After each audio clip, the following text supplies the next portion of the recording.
त्यांना पण मी धन्यवाद देऊ इच्छितो. आणि असंच परमेश्वरानं सर्वांकडून ही अशीच सेवा करून घ्यावी. कारण प्रत्येक सेवा आहे काया वाचा आणि मनानं सेवा आहे बरं का. तन मन धन. कुणी तनानं म्हणजे आपल्या शरीरानं सेवा करायची, कुणी मनानं म्हणजे बाबा इकडे तिकडे फिरतो, चला इकडे तिकडे फिरण्यापेक्षा दुसरे काम करण्यापेक्षा सप्ताहातील आपण सप्ताहाचं काम करू म्हणून सप्त्याकडे यायचं, ती करू लागायचं, ही मनाची सेवा. पुन्हा नंतर धनाची सेवा. समजा सगळ्याला नाही घडणार, आपले गुंजकर साहेब आहेतच असे शूर, काय म्हणायचं त्यांना, जे खूप धन परमार्थात खर्च करतात त्यांना शूरवीरच म्हणायचं. कारण माणसं पैसे खर्च खूप ठिकाणी खर्च करतात, पण ज्या ठिकाणी नकोय त्या ठिकाणी तो खूप खर्च करतात. विचार जर केला तर आता दररोज आता काही ज्यांना व्यसनीत का नाही बघा, एक गायच्या पुडी 10 रुपयाची, 3 रुपयाची चुन्याची डबी, पुन्हा नंतर एखादी असतेच पुन्हा ते वगैरे वगैरे. ते मी इथं बोलणार नाही. त्याचा समजा 90 हे 10 100 म्हणजे दररोजचा विचार केला तर आहे का 100 आहे का. पण ती नको ते मद्यप्राशन करू नये का. एक मन आहे की नाही, प्याली थालीन माल हे तिन्ही पासून माणसं लांब राहायचे, दूर आहे का. एक हिंदी मध्ये मन आहे ती कबीर, संत कबीर असो. पण कुणी प्रत्येकाने सप्ताह म्हटलं की हे आपलं कार्य आहे, हे परमार्थाचं कार्य आहे. आणि ही सप्ताह म्हणजे साधन आहे बरं का.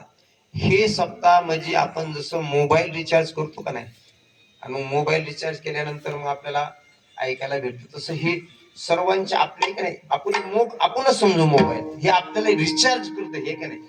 पुढच्या वर्षी ह्या दिवसापर्यंत आपल्याला ते काय मनामध्ये ठेवतं परमार्थ. एक मनातून श्रवण केलं का नाही सगळे जे आहे इथला परमार्थ पूर्ण अखंड हरिनाम सप्ताहातला. सकाळी काकड आरती भजनापासून ते गाता भजन, नंतर कथा कीर्तन, रात्रीचा हरिजागर, हे जर मनभावे जर ऐकलं का नाही बरोबर बघा, पुढच्या वर्षी या सप्ताहापर्यंत माणसाचे विचारच बदलत नाही. आणि विचार खूप महत्वाचे आहेत. तुम्ही म्हणता विचारानं काय होत, विचारानं खूप काही होत. एक ज्ञानेश्वर माऊलीची ओवी आहे बघा, थोडी बी माणसाच्या मनामध्ये जर सद्बुद्धी आहे का नाही निर्माण जर झाली तर ते काय करतो, आपला काया पालटच करतो. तैशी सद्बुद्धी ही ठेकुटी म्हणू नये. थोडी बी असू द्या सद्बुद्धी, विठाला विठाला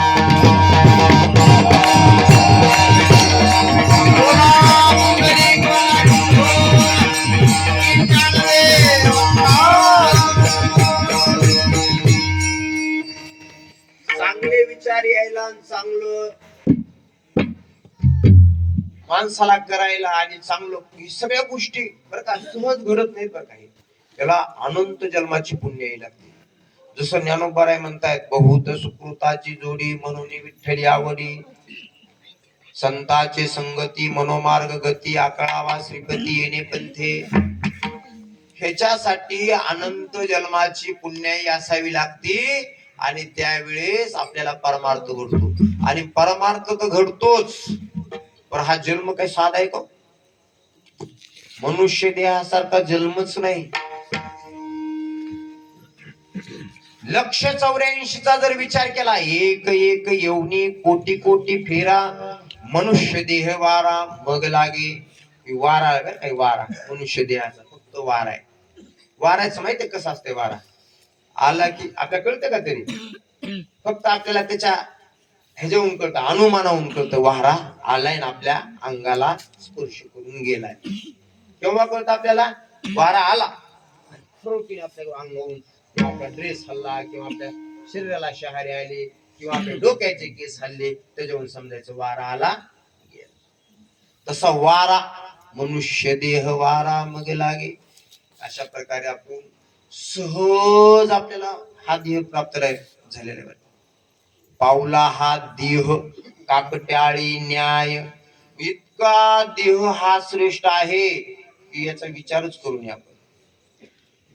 चांगलाही तेवढाच आणि वाईटही तेवढाच आहे बरं का हा देह.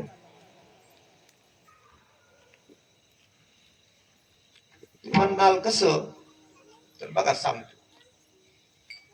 शरीर उत्तम चांगले, शरीर सुखाचे घोसुले, शरीरे होय साध्य केले, शरीरे साधले परब्रह्म.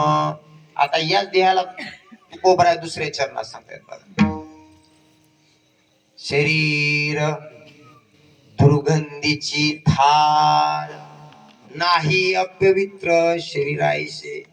जास्त वर्णन करा आपल्याला थोडा वेळ नसतो. थोडक्यात मग या शरीराचं पण हा शरीर जर आपण सत्कार्य जर लावला, सत्कार्य म्हणजे भजनासाठी आहे का नाही. देवे दिला देह भजना गोमटा, आणि आपण जर भजनासाठी जर देह लावला आपला तर मग आपला हा देह काय होतो सार्थकी ठरतो. मग आपला जन्म सार्थकी म्हणायचं. अशा प्रकारचा हा देह आहे. हा देह आपल्याला भेटलेला आहे, त्याचं आपण कल्याण करावं. कारण कल्याण करण्यासाठी निधान लागले हाते,